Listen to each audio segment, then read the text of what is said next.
Pemirsa, Ketua Umum PSI Kaesang Pangarep mengaku bingung dengan posisi politik Ganjar Pranowo. Apakah mendukung perubahan atau melanjutkan Jokowi? Sementara itu data dari berbagai lembaga survei, elektabilitas Ganjar Mahfud bersaing ketat dengan pasangan Amin. Sementara elektabilitas Prabowo dan Gibran masih unggul meskipun belum mencapai 50%.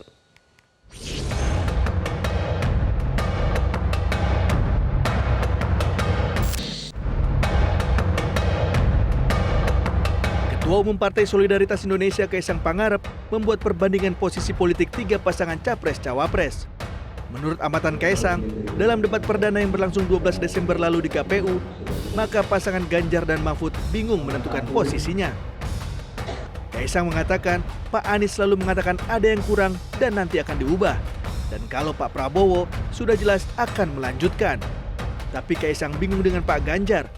Menurut Kaesang, Pak Ganjar bingung dengan positioningnya. Pernyataan Kaesang lalu dijawab oleh Capres nomor urut 3 Ganjar Pranowo.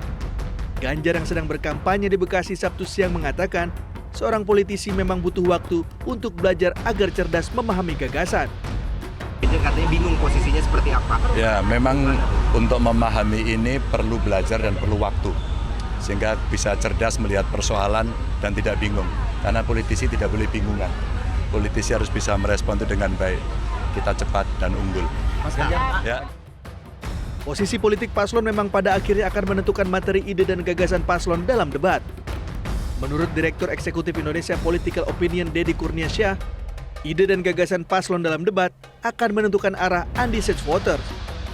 Ya, saya kira survei pun hari ini sebetulnya menunjukkan situasi yang sudah dinamis. Bahkan misalnya yang terbaru yang cukup ramai misalnya dari Litbang Kompas misalnya. Itu sudah ada perubahan-perubahan yang cukup radikal jika dibandingkan dengan survei pada periode sebelumnya.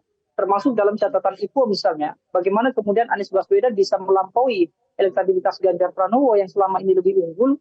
Lalu Prabowo Subianto dalam posisi yang stagnan misalnya. Nah, ke depan kalau misalnya kita baca data-data sebelumnya, termasuk di pemilu 2019, bahkan di pilkada 2017 dan 2020, undecided voter besar kemungkinan akan punya dampak terhadap perolehan suara dari masing-masing kandidat pasca debat. Berdasarkan data dari berbagai lembaga survei, elektabilitas Ganjar Mahfud bersaing ketat dengan pasangan Amin. Sementara elektabilitas Prabowo dan Gibran masih unggul meskipun belum mencapai 50%. Tim Liputan, Metro TV. Jelajahi cara baru mendapatkan informasi. Download Metro TV Extend sekarang.